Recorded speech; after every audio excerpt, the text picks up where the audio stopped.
Hello, everyone, and welcome to the NAGT webinar series. The NAGT webinar series is your one-stop shop for strengthening work in Earth education.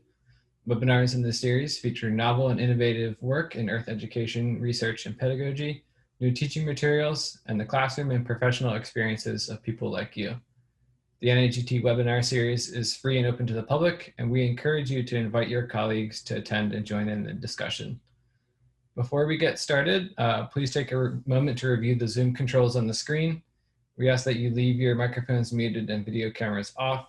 If you have questions and comments along the way, we encourage you to enter those into the chat box.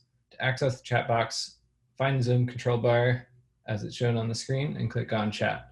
Webinar presenters and staff will be monitoring that for your comments and questions. Jen, next slide. Today's webinar is titled Navigating the Teach the Earth portal. We'll hear from the chair of the Teach the Earth Committee, Jen Wenner, who will guide us through using the portal and also how to contribute to the portal. For other webinars in the series, as well as upcoming webinars, you can use those links on the page to see our upcoming schedule, as well as other ways to get involved in NAGT. Or to join or renew your NAGT membership. And with that, I'll turn it over to Jen for today's webinar. Thanks, Mitchell. I'm Jen Wenner. I am a faculty member at the University of Wisconsin, Oshkosh, and I'm also the chair of the Teach the Earth webinar committee, which is part of NAGT. And so I'm going to talk to you today a little bit about Teach the Earth. And just giving you a little bit of an outline so you know what to expect. I'm going to talk about the portal, Teach the Earth, and then how it's organized and how you can, different ways that you can refine your search. When I've done that should take about 20 minutes. Then I'm going to give you about 10 minutes to explore on your own, because I'm sure that you all have interests that are different than mine and would like to try out some of the things that you've learned. And then we'll have some time for discussion and questions. If you have, in addition, as Mitchell said, if you have questions during my presentation, first 20 minutes, please type them in the chat. And Mitchell will be hopefully monitoring that, and feel free to interrupt me, Mitchell, if there's something I need to answer. And then at the very end, I'm going to talk really briefly about some ways that if you have something that you think is great and want to contribute, how you can do that. There's a couple of different ways that you can do that. I'm going to be doing a lot of navigating on the website so you can see how it works. So I'm going to switch over to navigating in a web browser in a moment. But I want to start with what's the difference between Teach the Earth and SERC? Because a lot of people refer to what Teach the Earth is as SERC, and it is within SERC, but SERC is a larger resource that includes engaging teaching activities, effective pedagogy, transformative workshops, but across many, many disciplines. And you can search in there. If you are at all interested, and if you are working in Earth education, the place to start is actually Teach the Earth. So Teach the Earth is a portion of SERC, but Teach the Earth is the portal to everything Earth education related. And that's all those things that can be found on all those education things that can be found within SERC. And Mitchell has put the link to Teach the Earth in the chat. So if you'd like to look at that, that's great. The idea behind Teach the Earth is the sharing of high quality classroom tested education materials and workshops and so on, so that we don't all have to spend time reinventing the wheel. There are lots of layers, as you may know, of what can be found here. And sometimes you might find something that you can use right off the bat, and sometimes you might need to modify what you find. And I'm going to talk about how you can do those kinds of things. So I want to start with just the organization of the Teach the Earth portal, which you can see here. Teach the Earth has essentially three main parts. I'm going to talk about each one of them and what you're going to find in each one of them. Most people come to Teach the Earth for activities, but there are actually two different things that you'll find here, two main kinds of things that you'll find. You'll find activities, but you'll also find projects. And so within Teach the Earth, there are a number of projects that have activities associated with them. And so I'm going to show you around the portal. We're going to talk about browsing the key resources and what those return, searching and how to search and refine your searches. And then we're going to look at explore themes, which has a lot of different items under there. I'll also talk briefly about the online teaching button that you can find here, since many of you are probably here to learn more about online teaching as well. All of these things are going to help you get around and teach the Earth. So we'll start with browse key resources. These are just a few broad categories that are related to the geosciences. And if you click on anything on this page, you'll end up with a pop-up. And that pop-up has links in it that will take you around the Teach the Earth web resources. I'm going to start with teaching materials just to talk briefly about activities. So this teaching materials gives you two links. Both of them are related to activities, things that you might be able to use in your classroom. And you'll notice that the first one says exemplary reviewed activity collection. And I want to talk briefly about what that means. So every activity submitted to Teach the Earth is reviewed by a couple of people. They are ranked on 5 elements that encompass aspects of scientific and pedagogical rigor. If they score very good in all 5 and exemplary, which is the top in at least 3 of the 5 categories, they are given an exemplary rank or exemplary rating. And so they end up showing up first when you search or when you go to look for activities. They will come up first because they are scientifically and pedagogically rigorous. They have been awarded 18 to 20 out of 20 on the peer review. Other items on the portal, and so if you go to this all activities right here, those are positive reviews, and they are marked 12 to 17 out of 20. And so they're still good. They still got mostly what you need, and you can use those as well. And I'm going to talk a little bit more about activities when we talk about the search area, but I'm going to just show you a couple of other things. Most of the buttons come up with things like key resources, and those are going to take you not to activities, but to projects. And all of them also have a search button, which if you click, it will search everything that is tagged with whatever that key resource is. So if I click on one of these, it will take us to a project.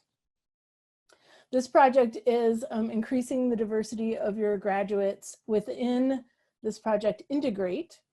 And you can see on the left-hand side, there are a series of items that you can click on, and this will refine what you're looking for. You can also click within the page and maybe look at supporting the whole student.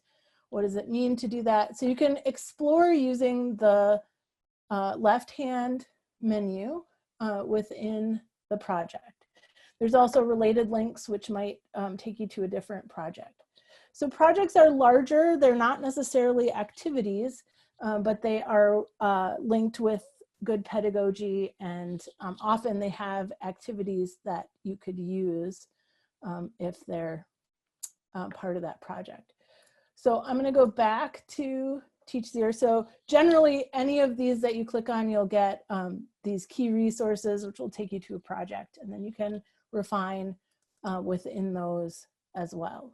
The menus tend to look a little different depending on the project. So for example, building strong geoscience departments looks like this, and you can explore with a few. These are slightly different menus, right?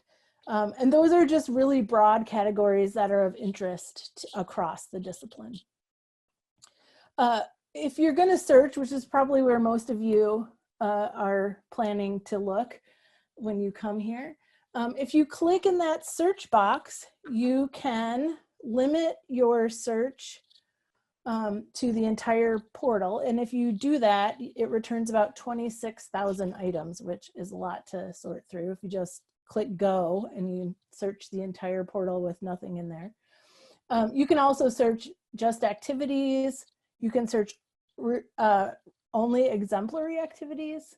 You can also search course descriptions and syllabi, and this might be something you would want to do if you were teaching a new class and you wanted to see how other people had taught this. And you can also search people. So maybe you find an activity that you really like for a class and you want to see if that person who made that great activity has other activities. You might search on who wrote that, and that will return some of the activities that those people have done. I'm going to give an example, just looking at activities, and I'm going to search plate tectonics, just to give a really broad one because it returns quite a few matches. You get 2,200 activities about when you do that, and that's a lot to wade through. But this is an example so I can show you how you can refine the results of your search. One way to do that is to use these right-hand menus.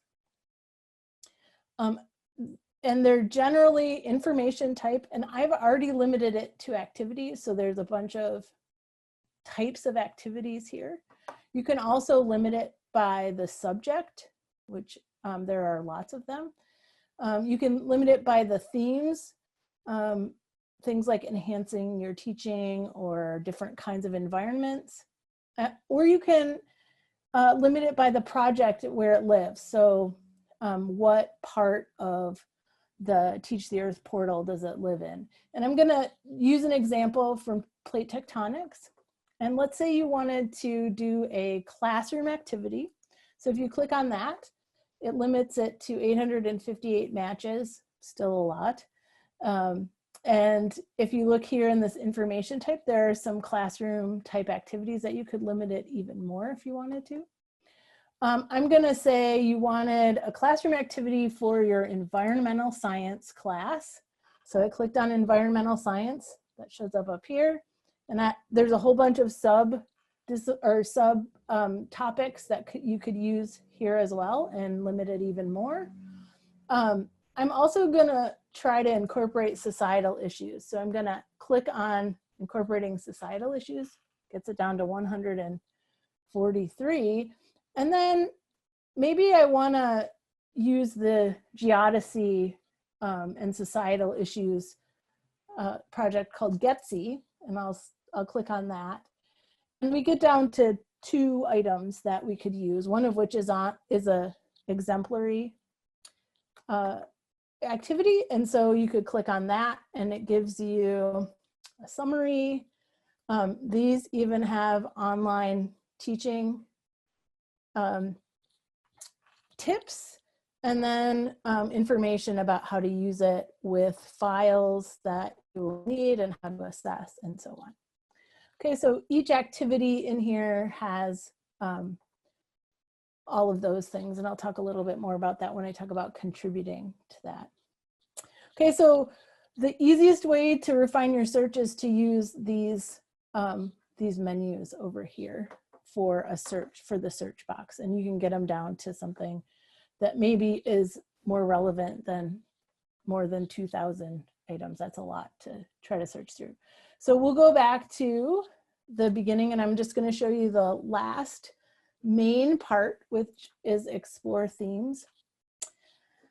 To see these, you can see that there are a few here, but to keep everything on one page, it doesn't show all of them. So if you click on show more, it will show you a number of themes. The themes are based on controlled vocabularies that are associated with geoscience education. The course topics are common course names, usually, that end up showing up in many geoscience departments. But there's also things like societal issues that might come up in more than one course, or teaching topics that come up in more than one course, things like plate tectonics or earthquakes. There's also enhancing your teaching, which are ways of teaching, mostly different methods for teaching, pedagogy, and various other topics that have to do with teaching. And then there's departments and environments. Here again, you're going to see a pop-up when you click on any of the topics. And because I'm an igneous petrologist, I'm going to pick petrology. Every one of these pop-ups will have key resources at the top. Those are going to take you to a project like I showed you before. And I'm going to show you how to refine within a project a little bit more, especially the teaching workshop web projects that came out of the Teaching in the 21st Century series from On the Cutting Edge. There's also often a link to join the community. The join the community is a way to get involved in the discussions about that particular topic. So if you'd like to join the email discussion that happens with some of these topics, you can click on the Get Involved and add your name to the listserv. Some of these are more active than others, and you can also see the archive of what's been happening and when the last post has been. The online teaching has had a lot of discussion this summer. Also petrology and mineralogy have had lots of discussion. Those are ones that I'm involved in, talking about how to teach online. And then there's also a search. So if you click on anything below where it says or search, it will return everything related to petrology in the portal there. But what I'm going to talk about today is what happens if you click on one of these key resources. So I'm going to click on Teaching Petrology in the 21st Century. The Teaching in the 21st Century series and On the Cutting Edge happened, mostly they're the result of several workshops on specific topics that happened in the last 20 years.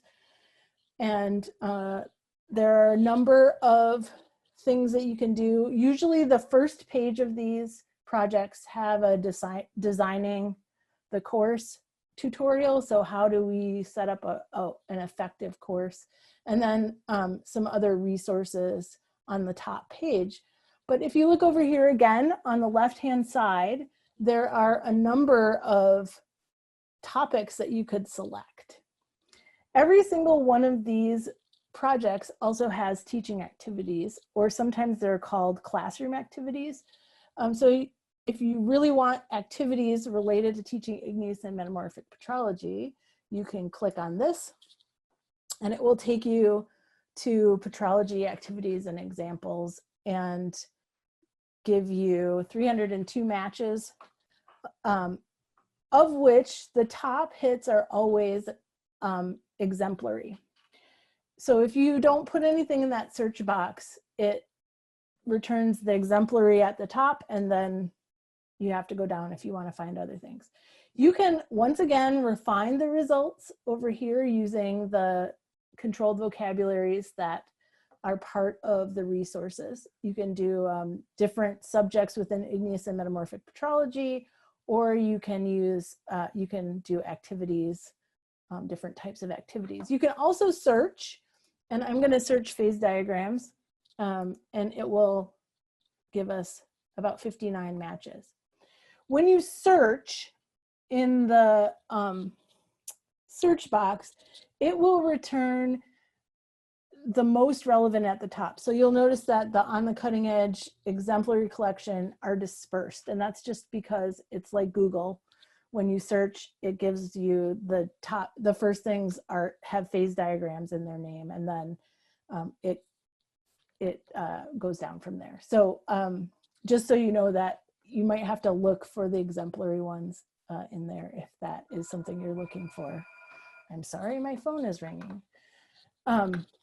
Okay, so that is how to search within here. You can also, there's lots of other information within that left box. All right, so those are the three main ways that you can navigate around in Teach the Earth. And there's lots of different things in Explore Themes. This spring, we added teaching geoscience online for obvious reasons. And we are going to, and we're adding regularly to this collection. If you go to that button, I'll go back and so everybody can see what I did here. So if we go to Teach the Earth, come on, what's going on? Sorry. This green button, transitioning to online teaching, you can, once again, join the conversation by adding your name to the email list. And there's been a lot of discussion, as you might expect, over the last 6 months about teaching geoscience online on that particular list. You can share your own online activities, and I'll talk about that at the end of the webinar today. And then there's resources for teaching geoscience online. There's a big project about teaching field experiences remotely, some things about best practices. And then once again, you can have the search for online teaching activities. These are activities and course materials that are appropriate for online teaching. And once again, you get the green button there is the on the cutting edge exemplary collection, which are labeled. They're labeled in the search. So, and if you click on those, you can see what that means. So you see at the top, it says this activity is part of on the cutting edge exemplary teaching activities, and then it tells you what that means. And we'll talk a little bit more about that in a bit. Okay, so that's the main ideas behind this. And what I am going to do now is have you take a little bit of time. I'm going to give everybody 10 minutes to explore and Teach the Earth, and I will stop sharing my screen momentarily. Because sometimes people need a prompt for what they're supposed to do, I'm going to give you some time to explore. We'll give you till we'll give you about 10 minutes. So what I want you to do is think about a class that you're going to teach, maybe one that's coming up in the fall, and imagine that you want to find an activity for that particular class period or a topic that you'll cover. And we're going to have you use the Teach the Earth portal, and we'll put the link in the chat again. And the techniques that I just showed you to try to find an appropriate activity. And then we'll come back at, what time is it right now? If we come back at 35 minutes after the hour, and then we'll have a conversation. So I'll let you guys work. I will stop sharing my screen, and you can explore. I think, yeah, Mitchell put in the link, and we'll let you explore. If you have questions as you're going along, please feel free to put them in the chat, and I will answer them as I can. If you don't feel like exploring, you can take a 10-minute break and come back at 35 minutes after the hour, and I'll answer questions as they come in. So hopefully everybody had a chance to do some exploring. 10 minutes isn't very long. A lot of times it takes a little longer than 10 minutes to actually find anything. So there's a couple of questions that I would like people to think about. And then you can share any answers to any of these as you wish. So I want you to think about the path that you took. So what was the easiest way for you, given what I shared now, to get to an activity? Did you find it challenging? And then did you find something? And if you did, how easy would it be to implement it in your course? And the last thing is, did you have questions? So people can type in the chat.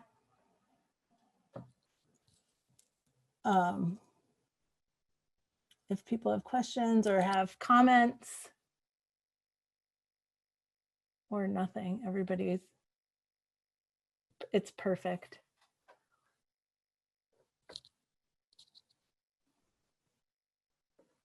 Any comments, questions?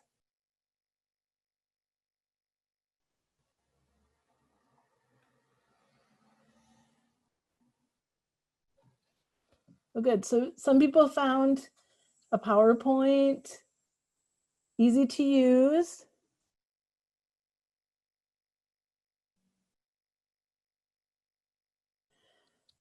Yeah, and it's great that you recognize that materials can be modified for teaching, for your own teaching. Okay, so someone asked if there's a shortcut technique to get a preview of an activity. I think the easiest thing to do is to read the summary. That's the only way to do it. There's no, like, what you get downloaded, it's not gonna be easy.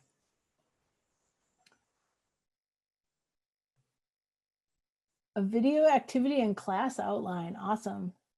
And stayed on the teaching online portal, good. Classroom activities, yep, lots of good activities.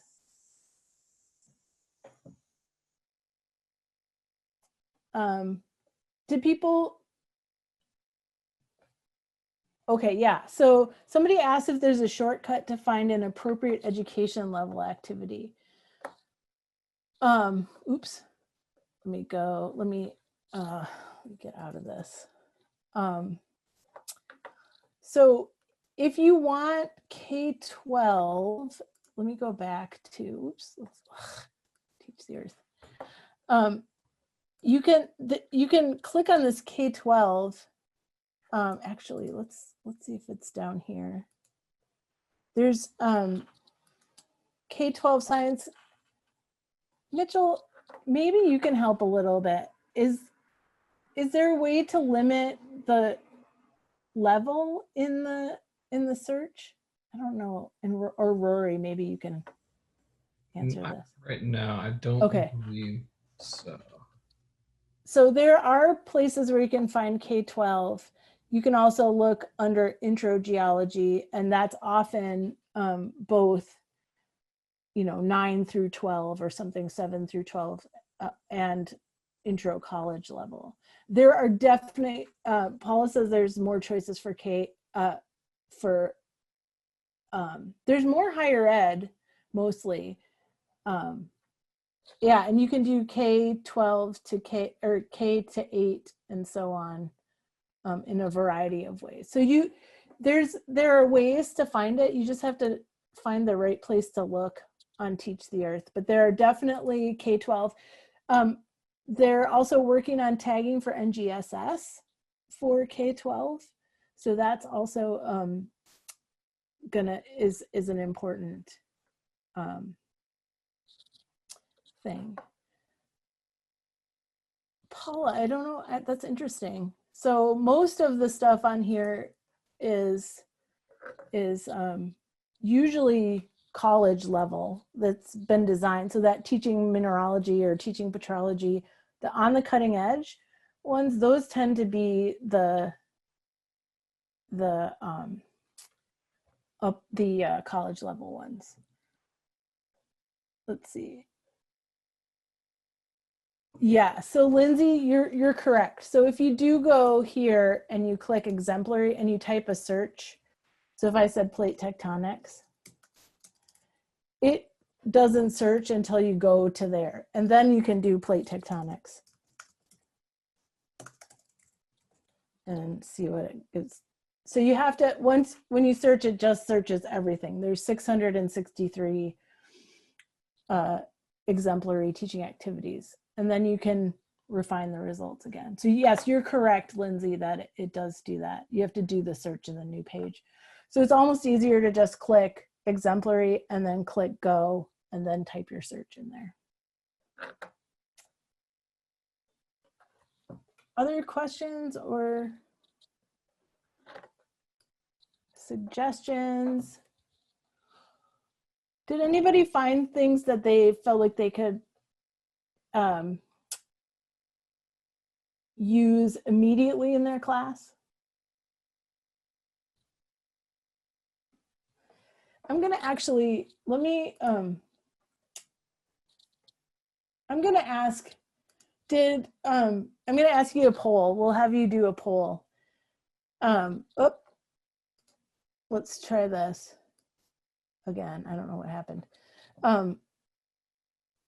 Have you ever used an activity from Teach the Earth or SERC in your classes?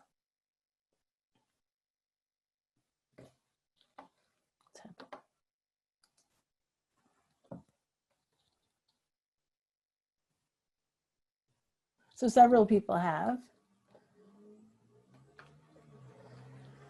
Can you guys see the poll up there?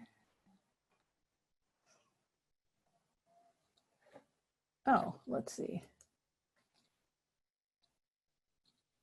There should be a poll in the Zoom window. It's like a pop-up. You might have to go back to Zoom if you're playing around in the Teach the Earth. If not, that's okay. It's about half and half right now that people have used an activity from Teach the Earth. Okay, so I'm going to end the poll for now. It looks like about 50% have done that.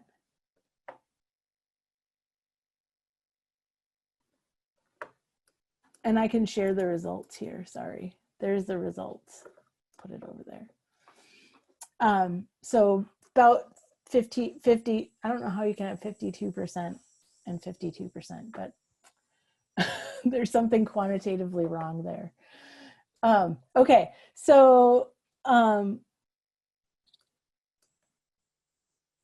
that is the, so some people have used it before, and let's see, what else?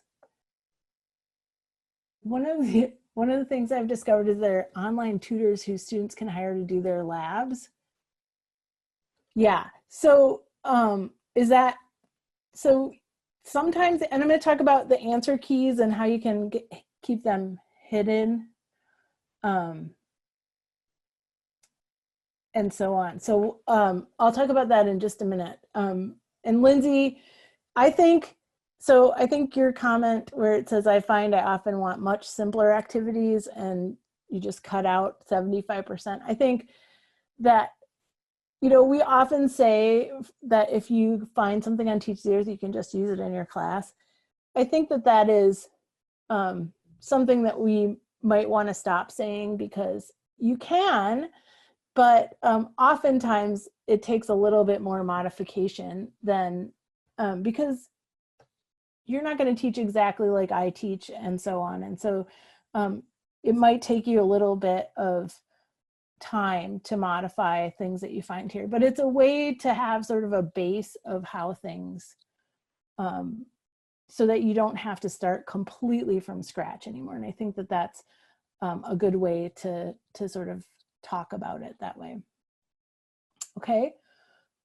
Any other final comments? And then I'm gonna talk just a little bit about how you can contribute to Teach the Earth. There's two different ways that you can do that. Okay, so let's see. If I need to move my little controls. So there's two ways to contribute to Teach the Earth. If you have a activity that you are that's complete. You have a handout and you have a variety of things that you would like to share. You can contribute by going to this button down here, which is the community button here. And this is the community of Earth educators from Teach the Earth. There's a whole bunch of things on the left-hand menu. If you click on contribute activity, which is right here, it gives you some instructions and it takes you to this form. This form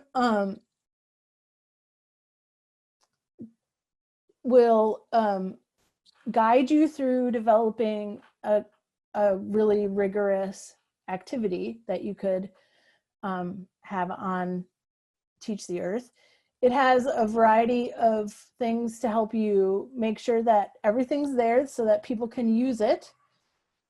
If you don't have everything ready to go when you start it, you can actually save it for later and come back to it.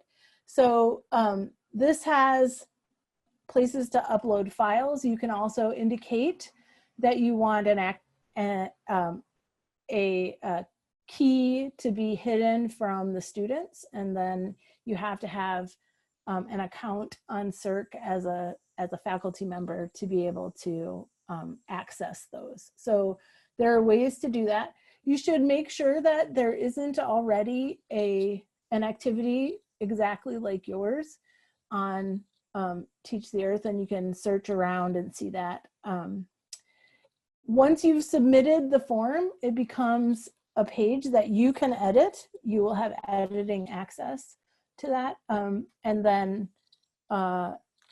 it will be available. It will also get reviewed in the way that I talked about a little bit earlier. You would get reviewed on 5 different items having to do with scientific and pedagogical rigor, and then you would get your reviews back, and if it wasn't exemplary, you could make it exemplary. So that's one way to do it. Recently, especially because of the fact that we've had to do a lot of online teaching and adapt things to online teaching, we have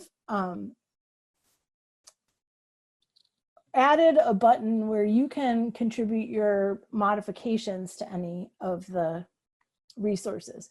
So you could pick any of these.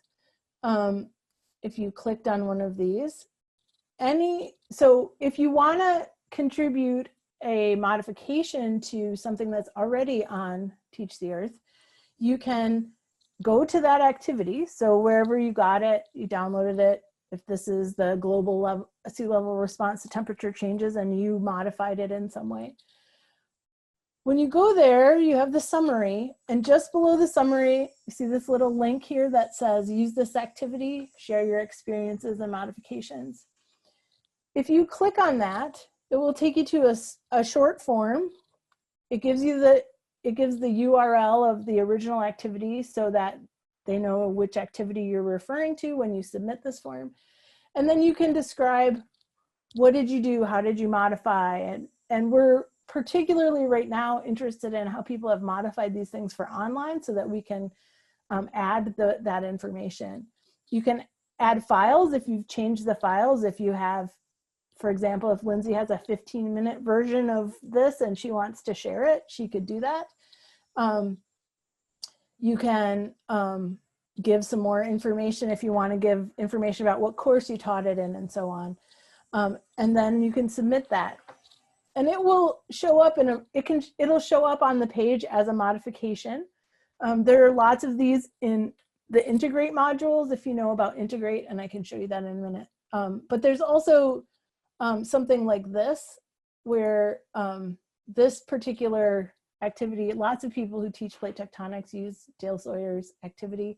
And these are a bunch of modifications that have been made by a variety of different people that you can use in addition to that. So those things will show up, and maybe we'll get some more information about how things can be modified for online. And so,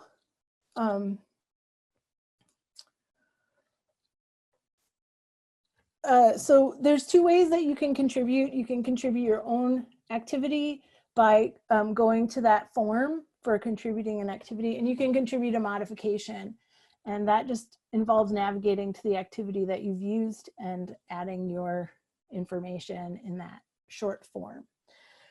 We're also going to have a webinar in early 2021 about how you can contribute and receive a good review. Kyle Frederick, who is the editor of the activity review camp, which happens during Earth Educator Rendezvous, is going to lead that activity. And I want to, given that I didn't give you a ton of information, but I want to find out if people are interested. Do you think that if you, now that you've heard about the two ways to contribute, would you be likely to submit something to Teach the Earth? So I've put that. Also, the other thing I didn't mention is if you get, once you've passed review, you get a letter from NAGT saying that you have a peer-reviewed activity on Teach the Earth. And that's also something that lots of places are thinking about, how to use that in tenure files and things like that. So it's about evenly split. Some people would be willing and some people are not likely to submit anything. We're always interested in teaching activities, and we're always happy to get those if people are interested, but not necessary. So I'm glad to hear that some people are willing to do that, and keep your eyes out for a webinar in early 2021. And I think, unless people have final questions, that's the end of what I have to say. So, and there's a survey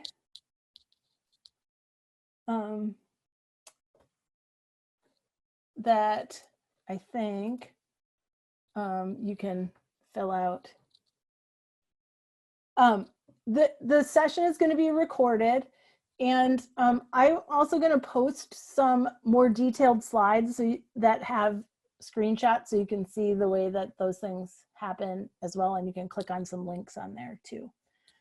The end of webinar evaluation is in the chat now. Mitchell has put it in there, so if people can please fill that out, that would be great.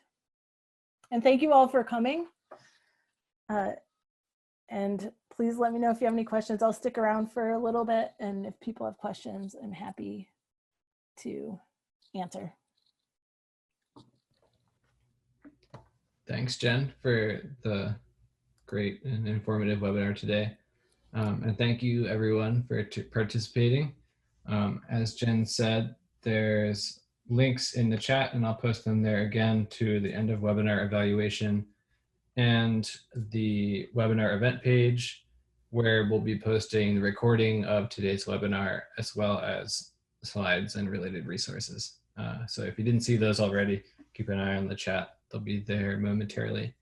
And we hope to see you at our next webinar, which is Thursday, August 27, on science communication for social justice.